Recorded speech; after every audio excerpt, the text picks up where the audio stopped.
ശബരിമലയിൽ നടന്ന സ്വർണ്ണക്കടത്തിൽ വ്യാപക പ്രതിഷേധവുമായി ബി.ജെ.പി. ഒക്ടോബർ 7-ന് മുഖ്യമന്ത്രിയുടെ വസതിയിലേക്ക് മാർച്ച്. സ്പോൺസർഷിപ്പിന്റെ മറവിൽ നടക്കുന്നത് വൻ കൊള്ളയെന്ന വിമർശനം ബി.ജെ.പി. ദേശീയ നിർവാഹക സമിതി അംഗം പി.കെ. കൃഷ്ണദാസ് പറഞ്ഞു. കൊള്ള നടത്തിയത് ഇടനിലക്കാരും ദേവസ്വം ബോർഡും ഭരണാധികാരികളും ചേർന്നാണ്. ദേവസ്വം ബോർഡിനെ പിരിച്ചുവിട്ട് ദേവസ്വം മന്ത്രി രാജിവെക്കണമെന്ന് പി.കെ. കൃഷ്ണദാസ് പത്തനംതിട്ടയിൽ പറഞ്ഞു.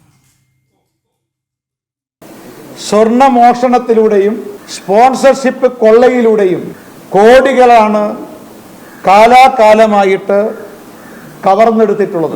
ഇതിൻ്റെ എല്ലാം പിന്നിൽ കേവലം ചില ഇടനിലക്കാർ മാത്രമല്ല, ദേവസ്വം ബോർഡിൻ്റെയും ഭരണകൂടത്തിൻ്റെയും സഹകരണ സഹായത്തോടു കൂടിയാണ് ഈ മോഷണവും സ്പോൺസർഷിപ്പ് കൊള്ളയും ശബരിമലയിൽ നടന്നിട്ടുള്ളത്. ഇതിൻ്റെ ധാർമ്മികമായ ഉത്തരവാദിത്തം ഏറ്റെടുത്ത് ദേവസ്വം മന്ത്രി തലസ്ഥാനം രാജിവെക്കണം എന്നാണ് ബി.ജെ.പി. ആവശ്യപ്പെടുന്നത്. അതോടൊപ്പം തന്നെ ഈ മോഷണത്തിനും കൊള്ളയ്ക്കും മുഴുവൻ കൂട്ടുനിന്ന ദേവസ്വം ബോർഡിനെ പിരിച്ചുവിടണമെന്നും ഭാരതീയ ജനതാ പാർട്ടി ആവശ്യപ്പെടുകയാണ്.